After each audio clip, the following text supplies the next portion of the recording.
नमस्कार, जोहार। झारखंड का एकमात्र सरकारी न्यूज चैनल क्लीन न्यूज में आपका स्वागत है।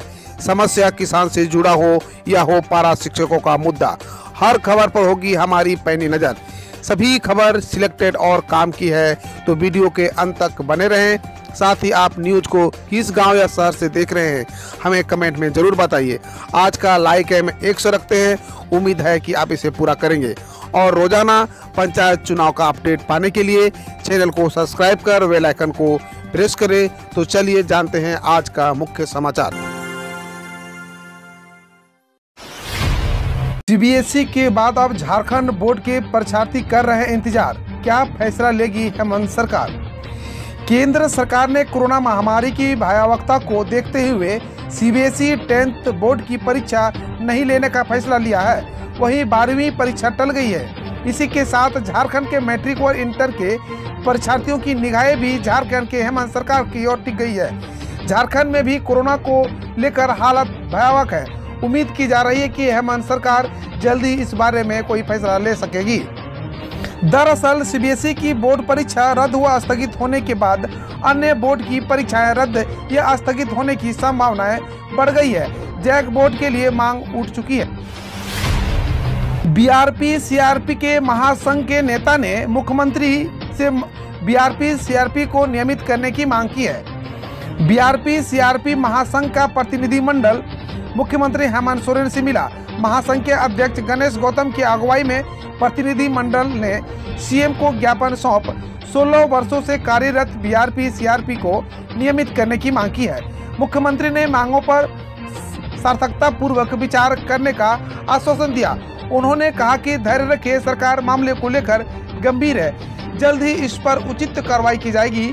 महासंघ के अध्यक्ष ने बताया कि 2004-05 में समग्र शिक्षा अभियान के विभिन्न कार्यक्रमों को लागू कराने, विद्यालयों में 100% संचालन, प्राथमिक शिक्षा की गुणवत्ता युक्त शिक्षा को लेकर बीआरपी सीआरपी की बहाली की गई थी। टोपी नहीं पहनेगी झारखंड पुलिस, मुख्यालय ने लिया बड़ा फैसला। कोरोना वायरस के बढ़ते संक्रमण को देखते हुए झारखंड पुलिस मुख्यालय ने सभी जिला व इकाइयों को आवश्यक दिशा निर्देश जारी किया है। कोरोना वायरस के चलते अब झारखंड पुलिस के जवान अधिकारी टोपी यानी कैप नहीं पहनेंगे। ऐसा कहा जा रहा है कि टोपी पहनने से बार बार उसे छूने की जरूरत महसूस होती है। उसे ठीक करने के लिए बार बार हाथ से ले जाना पड़ता है। पुलिस फ्रंट लाइन वर्कर के रूप में काम करती है, भीड़ में रहती है। ऐसे स्थिति में कोरोना वायरस के संक्रमण का खतरा बना रहता है। पुलिस मुख्यालय ने सभी पुलिस कर्मियों को मास्क पहनने व सैनिटाइजर से बार बार हाथ धोने, सैनिटाइजर करने की बात कही है। वर्दी भी गर्मी वाला पहनना है, लेकिन टोपी नहीं पहनना है। किसानों को 4 लाख रुपए की सब्सिडी में मुफ्त में मिल रहा है ट्रैक्टर, टैक्स पेन के फेर में उलझा। झारखंड के किसानों को अनुदानित दर पर मुहैया कराए जाने वाले ट्रैक्टर से जुड़े पेंच सुलझने का नाम नहीं ले रहा है। 3 बरस बाद इस वर्ष ट्रैक्टर मिलने की उम्मीदें जगी तो मामला तकनीकी झंझट में उलझ कर रह गया है। नतीजा गत वित्तीय वर्ष की समाप्ति तक इसे बांटा नहीं जा सका। अब नए वित्तीय वर्ष के अप्रैल या मई माह में भी यह किसानों को मुहैया हो पाएगा, इसे लेकर संशय बरकरार है। बता दें कि झारखंड में किसान समूहों को 3 बरस बाद 80% अनुदान पर मिनी ट्रैक्टर मुहैया कराए जा रहे हैं। राज्य सरकार इन ट्रैक्टरों पर अधिकतम 4 लाख तक अनुदान दे रही है। राज्य में कुल 425 मिनी ट्रैक्टर बांटे जाने हैं। इसके लिए 18 करोड़ का बजटीय प्रावधान किया गया है, जबकि कृषि यांत्रिकरण के लिए कुल 25 करोड़ का पहले विभागीय फिर कंपनियों के चयन से जुड़ी तमाम पेचीदगियों के निकलने के बाद अब यह मामला विभागीय समन्वय के अभाव में लटक गया है। पोड़ैयाहाट भागलपुर पैसेंजर ट्रेन में अवैध देसी शराब के साथ 2 धंधेबाज हुए गिरफ्तार। पोड़ैयाहाट भागलपुर पैसेंजर ट्रेन में अवैध देसी शराब के साथ 2 धंधेबाजों को आरपीएफ की टीम ने गुरुवार को गिरफ्तार कर लिया। दोनों ही धंधेबाज पोड़ैयाहाट थाना क्षेत्र के मजडिया गांव के रहने वाले हैं। गिरफ्तार धंधेबाज में जयराम राय पिता करम राय और अशोक मिर्धा पिता रविंद्र मिर्धा है। दोनों के पास 275 पाउच देसी शराब बरामद हुई है। सभी पाउच में 200 मिलीलीटर शराब है। इसकी कीमत करीब 8,250 रुपये है। देसी पाउच को शक्ति ब्रांड के नाम से पेश किया गया है। यह जानकारी भागलपुर रेल थाना प्रभारी AK सिंह ने गुरुवार को दी। उन्होंने बताया कि 03459 अब पोड़ियाहाट भागलपुर पैसेंजर ट्रेन में गुरुवार को RPF की ओर से जांच की जा रही थी। तभी ट्रेन पर उक्त दोनों धंधेबाज RPF के जवानों ने एक बड़े बैग में 275 पाउच अवैध देशी शराब के साथ रंगे हाथों गिरफ्तार कर लिया। झारखंड में 1,49,000 मरीज तो रांची में 229 है कोरोना संक्रमित। भारतीय चिकित्सा अनुसंधान परिषद किसी भी राज्य या जिले में प्रति 1 लाख आबादी पर 15 से अधिक संक्रमित मरीज होने को क्रिटिकल मानता है, लेकिन राज्य में संक्रमण की स्थिति इस हद तक पहुंच गई है कि झारखंड में इतनी आबादी पर 49 मरीज वर्तमान में संक्रमित है। इस तरह राज्य में क्रिटिकल के मानक से 3 गुना से अधिक मरीज वर्तमान में कोरोना संक्रमित हैं। ये मरीज या तो होम आइसोलेशन में है या फिर इनका इलाज अस्पतालों में चल रहा है। चिंता की बात यह है कि रांची में इतनी आबादी पर 229 मरीज वर्तमान में संक्रमित है। यह अनुपात क्रिटिकल दायरे से 15 गुना अधिक है। यहाँ 14 अप्रैल तक संक्रमित मरीजों की कुल संख्या 7,000 इतना है। कोरोना वैक्सीन की कमी पर झारखंड के मंत्री का तंज।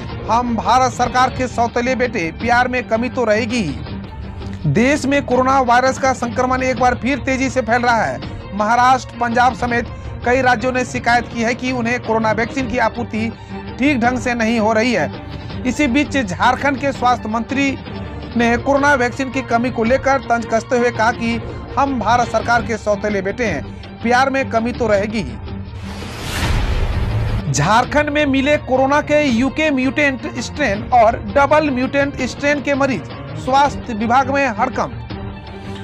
कोरोना की दूसरी लहर का असर अब झारखंड में भी दिखने लगा है। कोरोना की दूसरी लहर की वजह से राज्य में कोरोना के मरीज लगातार बढ़ रहे हैं। इसी बीच राज्य में कोरोना के UK म्यूटेंट स्ट्रेन और डबल म्यूटेंट स्ट्रेन की भी एंट्री हो चुकी है।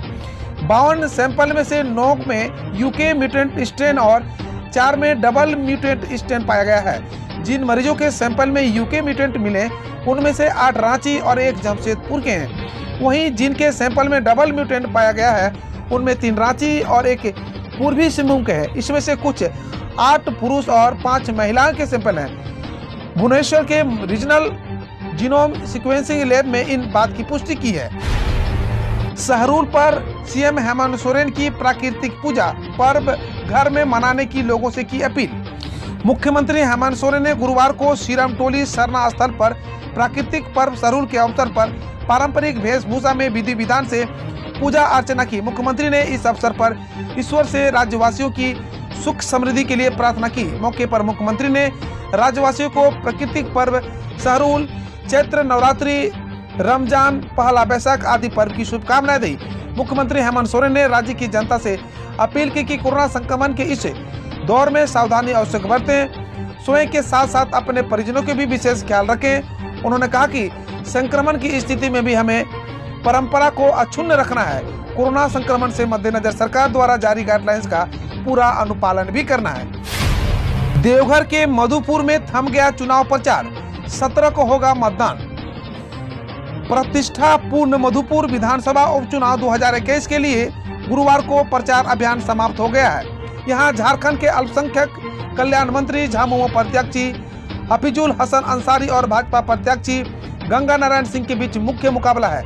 हफीजुल की जीत को सुनिश्चित करने के लिए मुख्यमंत्री हेमंत सोरेन एक सप्ताह से मधुपुर में कैंप किए हुए हैं। दूसरी तरफ पूर्व मुख्यमंत्री भाजपा विधायक दल के नेता बाबूलाल मरांडी भी मधुपुर में कैंप कर प्रचार अभियान चला रहे हैं। मुख्यमंत्री और पूर्व मुख्यमंत्री चुनाव प्रचार के अंतिम दिन अपनी अपनी पार्टी के प्रत्याशी के जीत के लिए प्रचार अभियान में अंतिम जोर लगाया। मधुपुर उपचुनाव में पुलिस चला रही है वाहन चेकिंग अभियान। मधुपुर विधान उपचुनाव को लेकर आरक्षी अधीक्षक अश्विनी कुमार सिन्हा के निर्देश पर थाना देवघर, मधुपुर, चकाई, जमुआ, गिरिडीह, मधुपुर सीमावर्ती क्षेत्रों में वाहन चेकिंग अभियान चलाया जा रहा है, जिसमें 2 पहिया, 4 पहिया समेत सभी वाहनों का डिक्की लगेज की जांच की गई। वहीं सीमावर्ती, बारहवां, दरंगा आदि पंचायतों में सुरक्षा बलों के द्वारा 15 मोटरसाइकिल से सघन जांच की जाए। अब नहीं मानेंगे झारखंड के प्राइवेट स्कूल संचालक, 2 मई से खोलने का किया ऐलान। शादी समारोह में 200 व्यक्ति आ जा सकते हैं तो विद्यालय में 50-100 बच्चे क्यों नहीं जा सकते? झारखंड सरकार के निर्देशानुसार आंगनबाड़ी की कक्षाएं चल सकती है तो निम्न व मध्यम वर्गीय निजी विद्यालय क्यों नहीं चला जा सकता है। इसलिए विद्यालय बंद करना कोई औचित्य नहीं है, इसे खोलने का आदेश दिया जाए। झारखंड प्राइवेट स्कूल एसोसिएशन ने यह मांग पीएमओ से लेकर मुख्यमंत्री तक की है। एसोसिएशन के प्रदेश महासचिव राम रंजन कुमार सिंह और जिला सचिव इरफान खान ने जिला उपायुक्त, मुख्यमंत्री, पीएमओ, राज्यपाल सभी को ज्ञापन भेजा है। आपको बता दें कि पिछले साल 25 मार्च 2020 से बंद है प्राइवेट स्कूल।